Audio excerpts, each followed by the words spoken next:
Hey everyone, I'm Julie Gunlock, your host for another episode of the Bespoke Parenting Hour. For those new to the program, this podcast is focused on how parents should custom tailor their parenting style to fit what's best for their families, themselves, and most importantly, their kids. So today we're going to be talking about climate change, global warming, or as the Democrats and Michael Stipe like to say, the end of the world as we know it. That is not an exaggeration. This is the sort of thing you commonly hear people say today. Just a few days ago, John Kerry, who's the president's special envoy for climate, whatever that is, said, quote, "We have 9 years to avert the worst consequences of climate change." 9 years. Alexandria Ocasio-Cortez is famous for saying these things and worse. In 2019, just to give you an example, in 2019, she said that the world is going to end in 12 years. So I guess she and John Kerry are on the same timeline here. And then, of course, there's Greta Thunberg, who really is a major force behind some of the more hyperbolic statements about climate change, like AOC and Kerry. She too believes we have very limited time on the planet and has advocated extreme measures to reduce carbon that would truly alter human existence on the planet for generations. Of course, I say on the planet, but really only Western countries would even consider her draconian policy recommendations. China and India, the world's biggest polluters, aren't going to do a thing to satisfy Greta. So not everyone would suffer under Greta's climate reduction plans, or carbon reduction plans, rather. But Greta has also done something quite unique. She has scared the crap out of kids. I'm sure most of you have seen the video of the kids in Senator Feinstein's office. This happened, I think, about a year and a half ago. They were crying.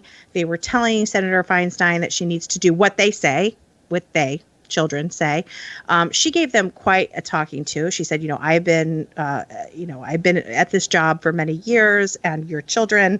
But what was interesting about that video was those children were accompanied by adults, and those adults were sort of egging the kids on, and not comforting them at all, but egging them on to continue sort of harassing this senator. It was a really bizarre video to watch.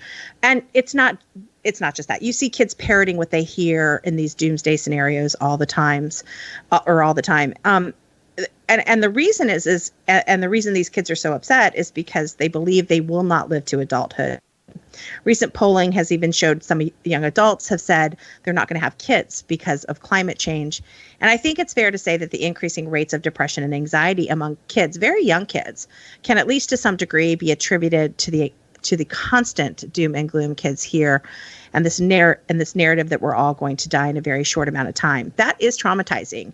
I grew up in the Cold War, and the idea that the Soviets were going to nuke us at any second was extremely nerve-wracking for me. I mean, I remember feeling like this could happen, and I worried about it. And I think that what kids experience today with the sort of climate alarmism is much worse. So I think that we really need to think about how we're talking about climate change and how we might dial it down a bit. So my guest this week is Danielle Butcher. Danielle is a brand new visiting fellow with the Independent Women's Forum. We're thrilled to have her.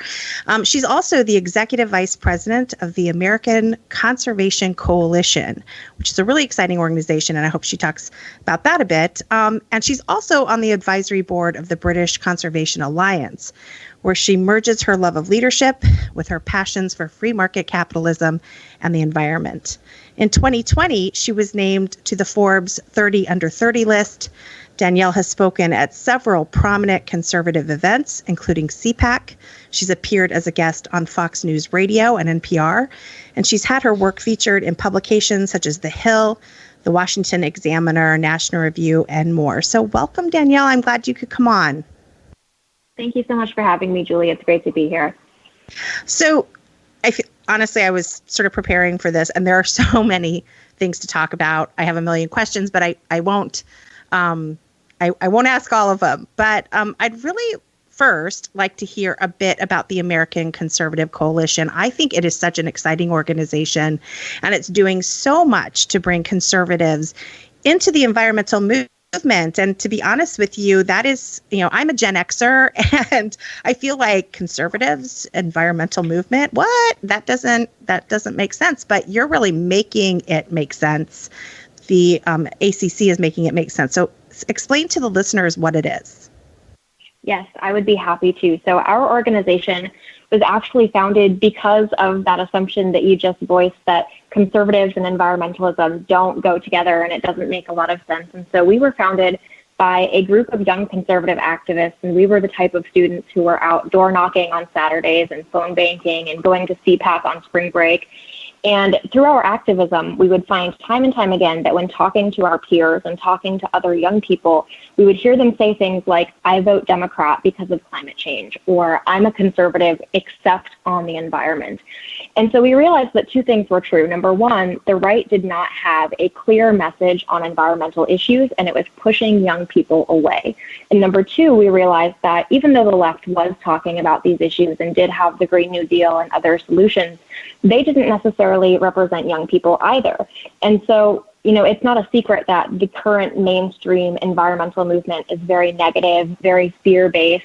Yeah. And we realized that young people wanted something that was more positive and more hopeful. And so we decided we needed to change the culture of environmental conversations, which is why our organization was founded, so that we could focus on those more positive solutions like innovation, like competition, and really show how environmentalism and conservatism could go hand in hand.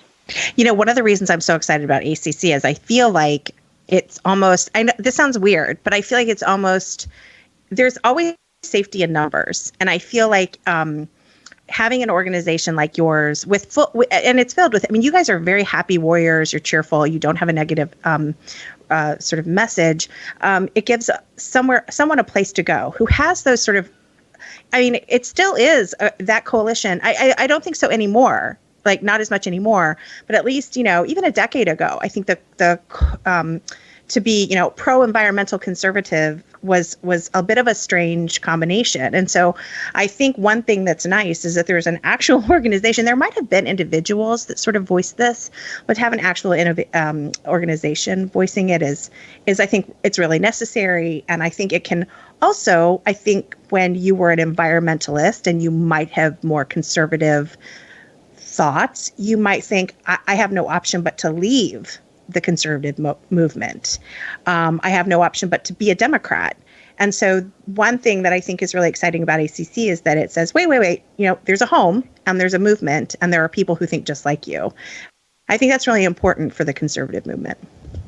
Yeah, I absolutely agree. And something we found is that most conservatives are very in line with environmental values. Look at the GOP's base. Traditionally speaking, these are the people who live in rural areas. And so they're experiencing nature firsthand.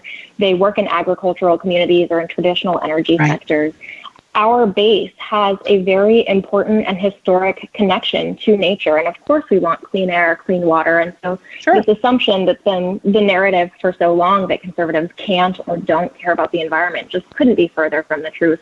And so I think you're right. It's really important that we have a sort of home where we can go to discuss these ideas and figure out the messaging and feel comfortable talking about them, reclaiming them. Right. And also, I think so often when you get into these conversations, oh, you're a conservative. Oh, never mind. It shuts down. So I think you're also saying a place to talk, a place to discuss these things where you're not automatically dismissed. And I know that, you all work very hard at forming coalitions with people on the left, with groups on the left, and, and making that sort of affiliation, not a game changer or not a kill button. It's like, it doesn't really matter if we agree on certain principles. So, but I want to pivot a little bit. This is, after all, the Bespoke Parenting Hour. So I want to pivot a little bit to how this involves kids, because I think it is being discussed. Environmental issues are discussed in schools, and I'm not sure they're always discussed. I'm not going to say I'm not sure. I know in many cases I deal with this. I have an elementary school student. I have a student who's just now in middle school. And then I have an 8th grader. And so they have been drenched in environmental, talk since, kindergarten, since preschool even. So And it's not just in the schools, but in general in the media. But in my intro, I mentioned the scary language that so many activists use. And, I mentioned earlier, I'm a Gen Xer. I think even a decade ago, if you had heard some things that we hear, like John Kerry just this week saying that, we only have 9 years left, that is the same thing we hear from AOC. Even President Biden recently said, I think it was last week, that climate change threatens the existence of our planet. And I feel like those kinds of phrases, if that had been tossed out, like when I was in college, that would have been like, oh, that's an extreme environmental group. But if you deal with people that don't have those extreme narratives, but now it's coming from, as I mentioned, these are noted politicians, well-respected politicians. And this does trickle down to kids, especially with Greta and her very alarmist rhetoric about how, we're all going to sort of die. I'd like to get your opinion on this and how do you feel about this rhetoric and how it might shut certain people down and shut people down really turn people off, like conservatives who, when they hear that kind of stuff, they just roll their eyes and don't want to talk about it. Mm-hmm.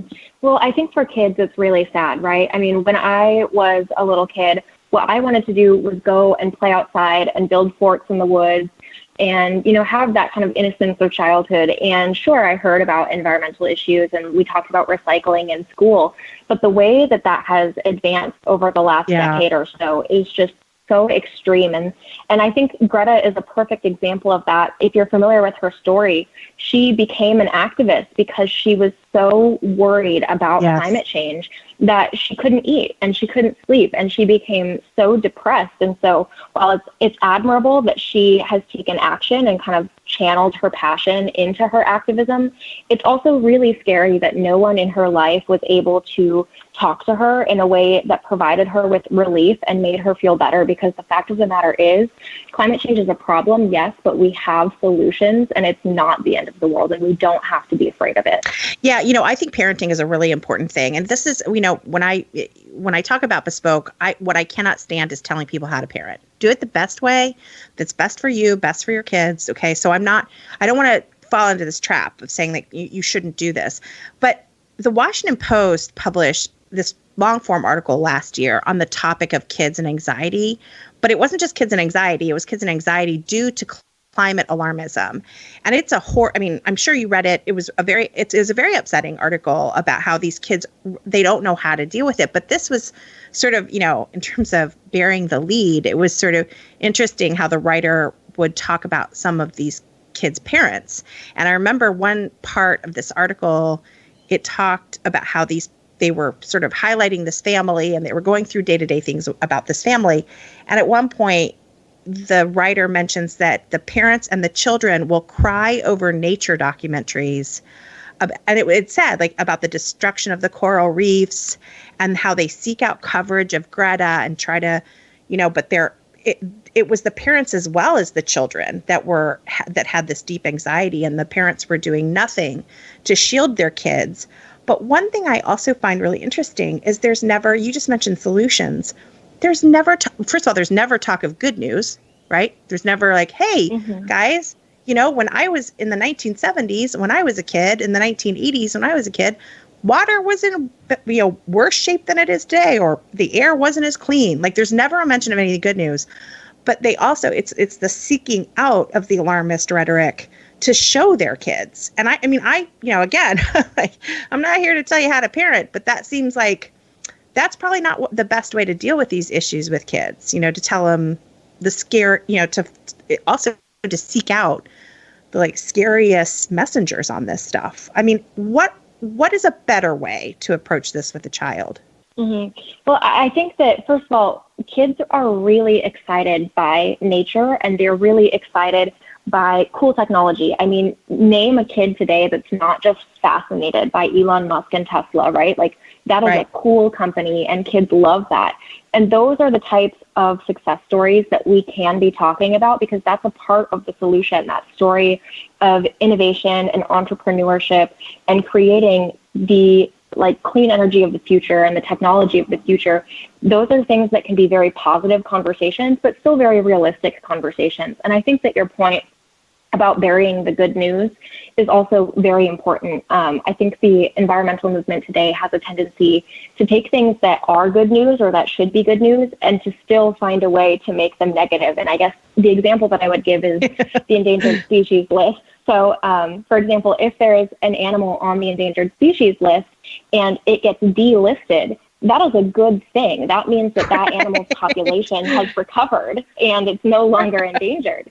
But somehow it's apparently bad news to take an animal off that list because it looks like you're not protecting it anymore. But the good news is that it doesn't need that protection anymore. And so I think that's a good example of how even the good news is somehow bad news.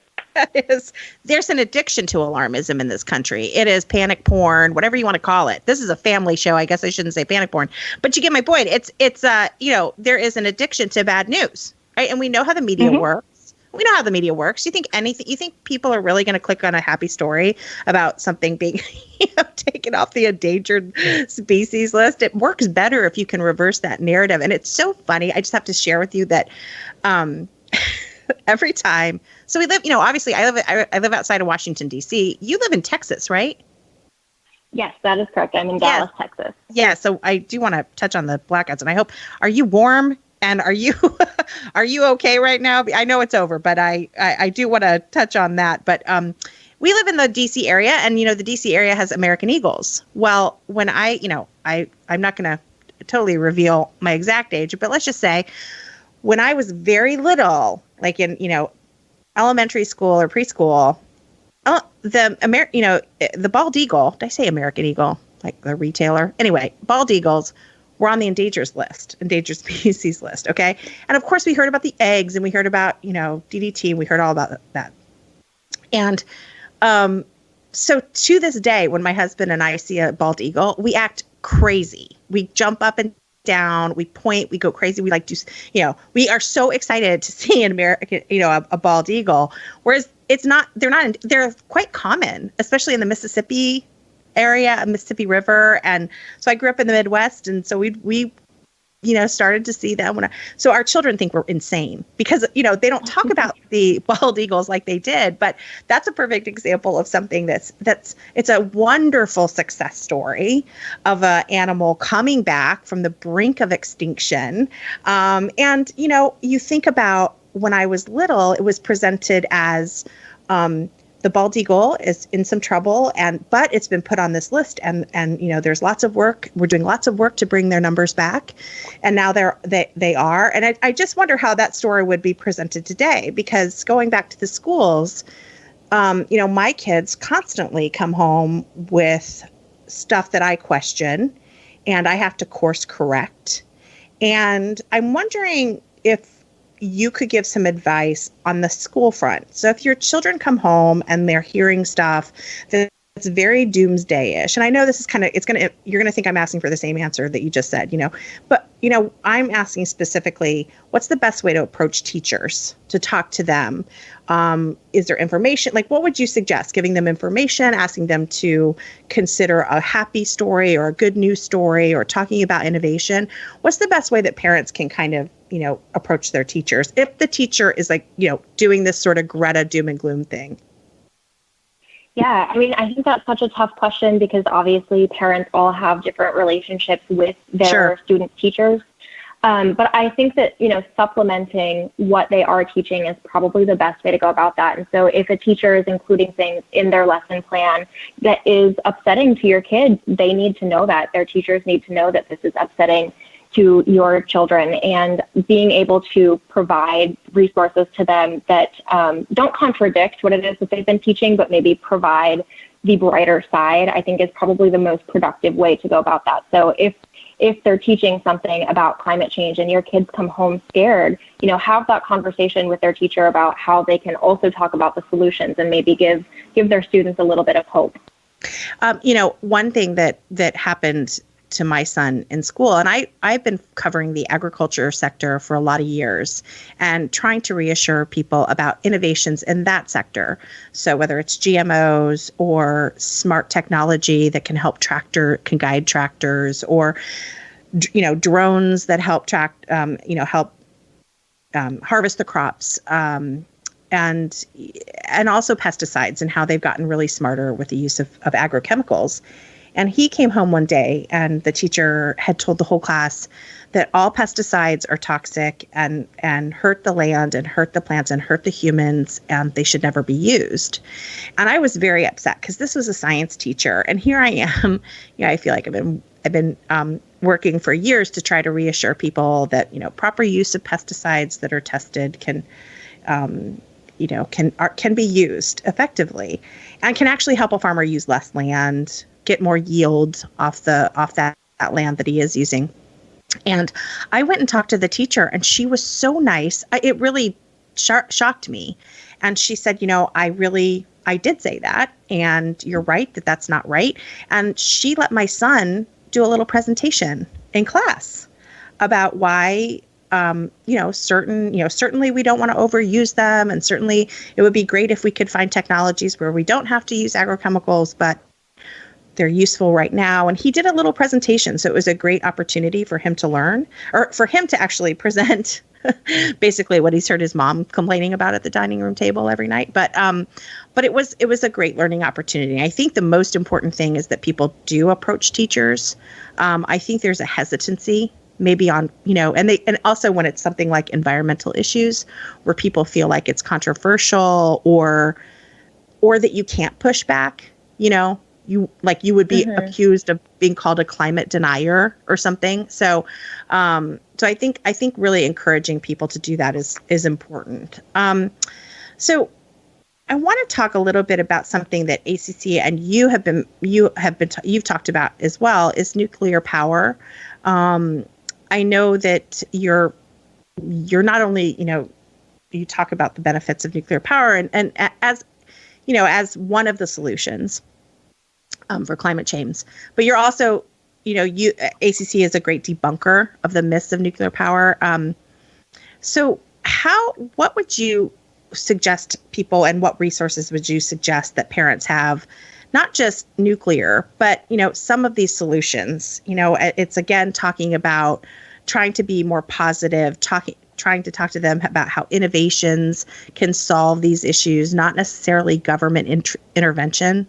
How do you change that subject with kids and explain to them, how the free market, how competition are key to solutions, to finding a solution on climate change? Mm-hmm. Well, I think nuclear is a really interesting topic because unfortunately it does tend to have a sort of stigma associated with it as being dangerous technology because of some incidents that have occurred in the past. Now, the good news is that the technology we see for nuclear energy today is not even remotely close to the technology we had back in the day. And it's really incredible the way that our technology has been able to advance. I mean, if you just think about like landlines versus iPhones and how we were able to change that technology over the course of a decade, it's very similar with nuclear energy. And so the nuclear that we have today is not only the largest source of carbon-free energy, but it's also the safest source of energy that we have. If you look into the history of nuclear energy and any other energy industry, whether that be oil and gas, wind and solar, what have you, nuclear has the fewest deaths and the fewest workplace injuries or accidents out of any energy form that we have today. And so I think a lot of it's just talking about it and kind of debunking those misconceptions, because nuclear really is this incredible technology that we have at our disposal to reduce emissions and lower energy costs. Yeah, and this isn't necessarily kids watching this, but all that great information you just gave, all people have to do is watch 1 hour of Chernobyl, right? Which was a very popular HBO movie, which, by the way, my father is a retired nuclear engineer, and he was also a submariner. Mm-hmm. He worked in the engine room. So I have also, I grew up, obviously, in a nuclear household, if you will, and appreciate it. But I remember, my dad, must have called me 15 times during Chernobyl to tell me this is wrong, that's not going to happen, that didn't happen, or whatever. But more importantly, that was the Soviet Union, right? Mm-hmm. And so my dad was like, we didn't operate like that. That's just, and he was so, I mean, it was a great conversation. It was funny, but that's the kind of thing I think that frustrates people is that, I don't think a lot of people understood that, the ability to keep secrets in the Soviet Union they didn't have to reveal anything to the public, and they cut corners. And so that was one thing that was frustrating to me about how, like, no matter how many fact sheets you crank out and great op-eds and stories about nuclear power, these visuals, like a movie like Chernobyl or, some of the other things that happened at nuclear power plant, it does sort of wipe it out. So, I think that was, an awesome, it was a great miniseries, but it is kind of unfortunate because I think these are the things that drive fear.